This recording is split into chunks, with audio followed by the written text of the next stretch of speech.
มื้อนี้แอดมินสิมาตามคำเชื่อเชิญหรือคำท้าก็ว่าได้เนาะก็คือมีมนุษย์ทำรุ่นใหม่เนาะเกิดขึ้นมาอีกแล้วโอ้ประเทศลาวเนี่ยมันมีรุ่นสืบทอดมนุษยธรรมพี่น้องเนาะถ้าแอดมินไหนแอดมินมาตอบคำถามเนาะที่เพิ่นตั้งคำถามขึ้นมาเนาะก็คือคำถามที่แอดมินอ่านเนี่ยเป็นคำถามที่พื้นๆแห้งพี่น้องมันบ่ต่างหยังกับ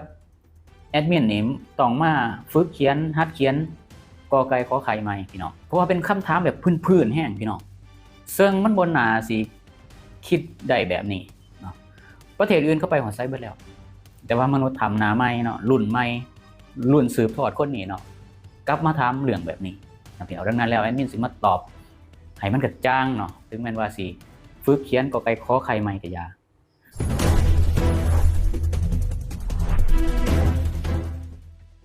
กับสวัสดีครับ FC ทั้งฝั่งไทยแล้วก็สบายดีพี่น้องเราทุกท่านเนาะเนาะมื้อนี้พบกันอีกเช่นเก่าเช่นเดิมในช่องวันทิ้งทูนูหรือวัน1เรื่องต้องฮู้เนาะพี่น้องเนาะคำถามเขาฮู้บอกว่าสิ่งที่เขาแสดงออกมาเนี่ยมันเป็นสิ่งที่น่าอับอายมันเป็นเรื่องที่ปล่อยไกลเนาะแล้วก็แน่นอนอยู่แล้วเนาะคำถามในลักษณะนี้เป็นคำถามที่บ่ฮู้สิทธิพื้นฐานเนาะมึงเป็นคนลาวแท้ๆมึงมีหยังแดช่วยประเทศชาติขอให้เจ้าตอบคอมเมนต์ก็บ่ว่าคอมเมนต์ได้ข้อมินคอยนี่แดมีแต่เรานี่ดอกบ่หรือมีอันใดแดขอถามโอเคสิตอบให้เพื่อให้ทุกคนเนาะคนลาวทุกคนเพราะว่ามันยังมีคนคิดแบบนี้เพราะว่าสิรุ่นเก่ารุ่นสืบทอดอีหยังก็แล้วแต่เนี่ยมีความคิดแบบนี้หลายแอดมินก็สิขอโอกาสนี้เนาะตอบหรือว่าอธิบายให้คนลาวรู้จักสิทธิพื้นฐานของตัวเองถามว่าเฮ็ดหยังเพื่อประเทศชาติบ้านเมืองทุกคนมีภาระหน้าที่เนาะของความเป็นประชาชนคนลาวเนาะพนักงานก็มีภาระหน้าที่อีกแบบนึงทหารก็มีภาระหน้าที่อีกแบบนึงผู้บริหารก็มีภาระหน้าที่อีกแบบนึง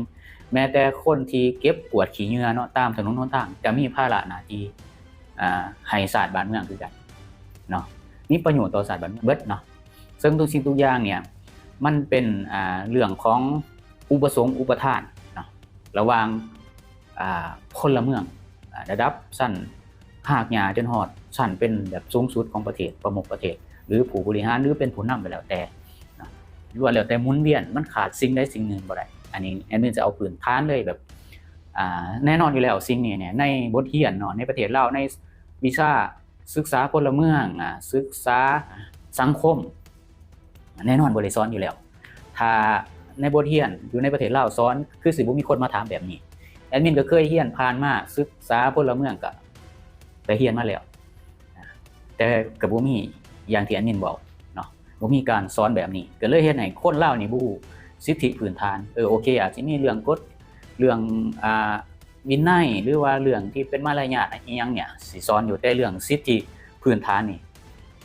คนลาวยังบ่มีในบทเรียนบ่มีในตำราหรือว่าเป็นย้อนที่รัฐบาลพยายามปิดบ่ให้ประชาชนนี่ฉลาดบ่หรือจังได๋แอดมินก็บ่เข้าใจเนาะซึ่งภาระหน้าที่ดังที่แอดมินได้กล่าวมานี่หรืออธิบายมาเนี่ยก็คือ1แน่นอนประชาชนทุกคนเนาะเสียภาษีนี่แหละประโยชน์ถ้าบ่มีภาษีนี่ของประชาชนเนี่ยรัฐบาลสิเอาเงินภาษีหรือเอาเงินมาจากไสมาบริหารประเทศเนาะจะเงินมาแต่ไสรัฐบาลเสกขึ้นมาเองได้บ่แน่นอนรัฐบาลเป็นผู้พิมพ์เงินการพิมพ์เงินมันว่าสิพิมพ์ได้พิมพ์เอาเนาะมันก็ต้องมีกฎเกณฑ์ของมันเนาะแน่นอนการใช้ชีวิตเนาะการใช้เงินหรือการหมุนเวียนเรื่องเศรษฐกิจนี่ประชาชนก็ต้องเสียอยู่แล้ว1เสียภาษีหยังจากหยังจากการใช้ถนนหนทางเนาะจากการต่อทะเบียนรถเนาะภาษีที่ทางตรงแล้วก็ทางอ้อมค่าน้ำค่าไฟก็ต้องมีเก็บภาษีเนาะอยู่ในบิลค่าไฟก็ยังมีระบุว่ามีเสียภาษี 10% แล้วก็มีการซื้อของมาอุปโภคบริโภคไงรัฐบาลเก็บภาษีจากผู้ที่เฮ็ดธุรกิจเฮ็ดประกอบการต่างๆเนี่ยที่มาให้เฮานี่ไปนำใส่เนี่ยพวกเขาก็ต้องถือรัฐบาลเก็บภาษีพวกเฮามาซื้อกินซื้อใช้เนี่ยเท่ากับเฮาเสียภาษีไปในตัวนำเพราะว่าหยังเจ้าของสินค้าเจ้าของนักธุรกิจเขาก็ขึ้นราคาเพราะว่าเขาเสียภาษีเฮาก็เท่ากับเฮาเสียภาษีโดยที่เฮายังบ่ฮู้เนาะเอิ้นว่าเป็นการเสียภาษีทางอ้อมนี่คือสิทธิ์และผลประโยชน์ของคนลาวโดยที่หลีกเลี่ยงบ่ได้แต่ว่าเนาะสิ่งที่ผลตอบรับที่รัฐบาลนี่ให้กลับคืนมาให้ประชาชนนี่ก็คือถนนหนทางเนี่ยการศึกษาการเรียนรู้ต่างๆเนี่ยยังบ่ได้มาตรฐานยังบ่ตอบโจทย์ต่อสิ่งที่คนลาวนี่ได้เสียภาษีออกไปอันนี้คือแบบเป็นก ว่าห่วงโซ่ของอุปทานอุปสงค์เนาะที่เกิดขึ้นเนาะแล้วก็2มาสิ่งเนี่ยคนลาวบ่ฮู้แน่นอนสิทธิและผลประโยชน์ของคนลาวนี่ก็คือมีน้ำใจต่อศาสตร์มีน้ำใจต่อศาสตร์คืออีหยังบางคนยังคิดแต่ว่าโอ้มีน้ำใจต่อศาสตร์นี่รู้สึกว่ารักศาสตร์ว่ามีน้ำใจต่อศาสตร์เนาะความรู้สึกซื่อๆผู้ใดก็รู้สึกได้รู้สึกในหัวสมองเพราะว่าหยังศาสตร์ญาณของเฮาเกิดเป็นคนลาวเกิดในแผ่นดินลาวเฮาก็มีความรู้สึกนั่นแหละรู้สึกรักศาสตร์รู้สึกในความเป็นลาวภูมิใจเนาะได้เกิดเป็นลาวหยังก็ว่ากันไปนี่คือความรู้สึกที่มันเป็นนามพระธรรมรูปธรรมคือแนวใดรูปธรรมเนี่ยนอกจากที่แอดมินได้อธิบายไปแล้วเรื่องการเสียภาษีผลประโยชน์เรื่องประโยชน์สิทธิและผลประโยชน์ต่างๆเนี่ยยังบ่แล้วยังต้องแสดงออกพร้อมการแสดงออกโดยการกระทำการแสดงออกโดยการเว้าปากเว้าแนวใดมันบ่ถูกต้องรักษาผลประโยชน์ของประเทศชาติเนาะออกมาซอยกันอันใดมันบ่ถูกบ่ต้องกดดันผลักดันต่างชาติเข้ามามีอิทธิพลต่างชาติเข้ามาเอาเปรียบเอารัดเนาะย้อนมีผลประโยชน์ส่วนตัวแล้วก็เอาผลประโยชน์เหล่านั้นเพื่อหาทางหลีกเลี่ยงสิเข้าทงตัวเองเพราะว่าคันสิเอาเข้างบประมาณประเทศตัวเองก็สิบ่ได้กินเพราะว่าเงินเดือนมันน้อยคนเราต้องยอมรับแบบนี้เพราะฉะนั้นแล้วนี่การที่เฮาสิมีสิทธิ์เฮ็ดเพื่อชาติบ้านเมืองเนาะมีน้ำใจต่อชาติบ้านเมืองเฮาก็ต้องเอาเรื่องเหล่านี้ออกมาเว้าออกมาวิจารณ์ออกมาใส่สิทธิ์ใส่เสียงคือแอดมินเฮ็ดเนาะสิ่งที่แอดมินเฮ็ดนี่มีประโยชน์บ่คนที่สติปัญญาบ่ถึงก็อาจสิว่ามาสร้างโทษเนาะทั้งที่ว่าแอดมินเนี่ยเว้าเพื่อกดดันผลักดันให้มันดีขึ้นให้ประเทศมันดีขึ้นเนาะสมมุติว่าเสือนี่สิมาลักกินลูกงัวมีคนเห็นนี่ถึงแม้ว่าบ่แม่นงัวเฮาก็อย่าเฮาเจิบเฮาไล่หรืออีหยังก็แล้วแต่นี่เท่ากับมีน้ำใจเด้เสือคือไผพวกนักลงทุนพวกนักการเมืองบางกลุ่มที่คอร์รัปชันสอราดบางหลวงน่ะเด้บ่ดีบ่พี่น้องนะบ่ดีบ่สำหรับบางคนเนาะคนลาวบางคนเนี่ยยังเข้าใจว่าแอดมินมาขายขี้หน้าแต่ลืมคิดไปว่าตัวเองนี่เสียผลประโยชน์ถือต่างชาติมาควบคุมเศรษฐกิจควบคุมผลประโยชน์ของตัวเองบางคนก็ถือยึดเอาที่ดินไปให้ต่างชาติโอเคบางคนมันคิดบ่ออกย้อนมันบ่ได้ถือโตมันคนลาวบางคนได้โอ้รักษานี่คือหาผู้นำมันคิดแนวเนี้ย no คิดบ่ถือนั่นคือหักตัวบุคคลหักชาติแท้นี่ต้องหักผลประโยชน์ของชาติถ้าผู้นำบ่ดีเปลี่ยนยกตัวอย่างเนาะประเทศที่เขามีประชาธิปไตยถนนหนทางเนี่ยบ่ดีเนี่ยเขาเฝ้าซ่อมถนนให้ดีเพราะว่าหยังเพราะว่าย่านบ่ได้คะแนนเสียงสำหรับประเทศลาวเป็นจังได๋เสยเตยเว้ยว่าส่วนคือของตายเพราะว่าคะแนนเสียงบ่จำเป็นต้องเลือกตั้งบ่จำเป็นต้องให้ประชาชนมาเลือกมาให้คะแนนดอกเพราะว่าจังได๋ข่อยก็มีพ่อแม่ปู่ย่าตายายหรือคนที่ข่อยรู้จักมีสิทธิ์มีอำนาจในตระกูลการนำใดหนึ่ง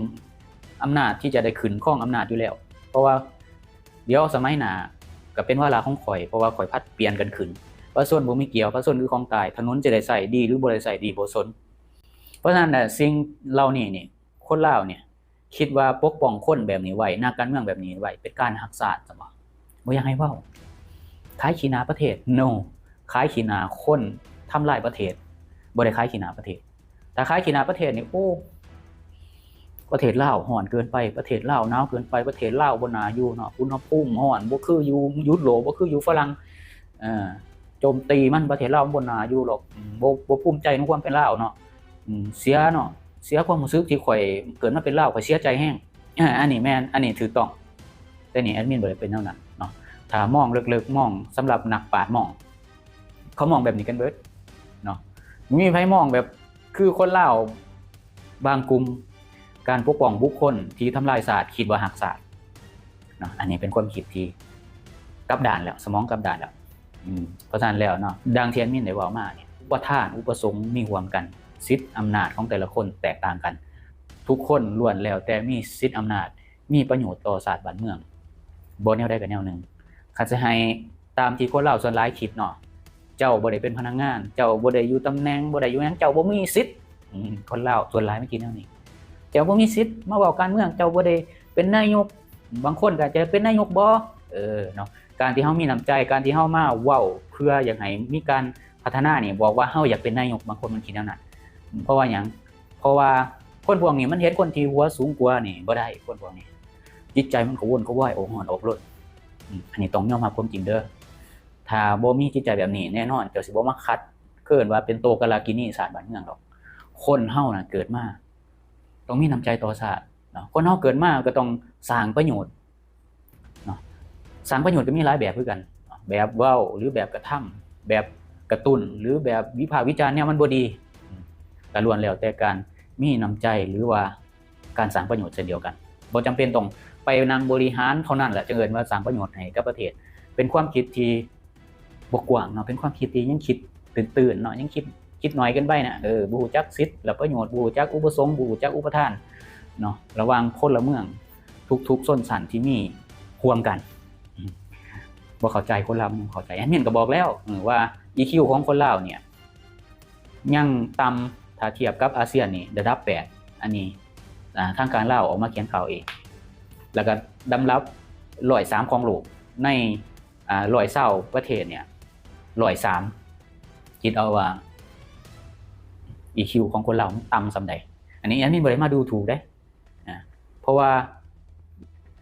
การปกครองมันเฮ็ดให้คนลาวเป็นแบบนี้อย่างที่แอดมินได้เกริ่นตอนต้นคลิปการศึกษาวีซ่าพลเมืองบ่ได้เว้าอย่างชัดเจนบ่ได้เว้าละเอียดให้คนลาวฉลาดคนลาวจัง EQ ต่ำนั่นเองเนาะสิ่งที่แอดมินบ่ได้เว้าดูถูกเว้าให้ตื่นเว้าให้รู้สึกเว้าให้เข้าใจบ่ได้เว้าดูถูกแต่ว่าดูถูกดูให้ถูกดูให้แม่นเบิ่งให้แม่นบ่แม่นดูถูกโอเคสำหรับมื้อนี้ขอบใจขอบคุณสำหรับ FC ทุกท่านที่ให้เกียรติมาติดตามรับฟังรับชมหรือกดไลค์กด Subscribe เพื่อจะได้บ่พลาดคลิปต่อไปคลิปต่อไปสำหรับมื้อนี้ขอกล่าวสวัสดีครับสบายดีบาย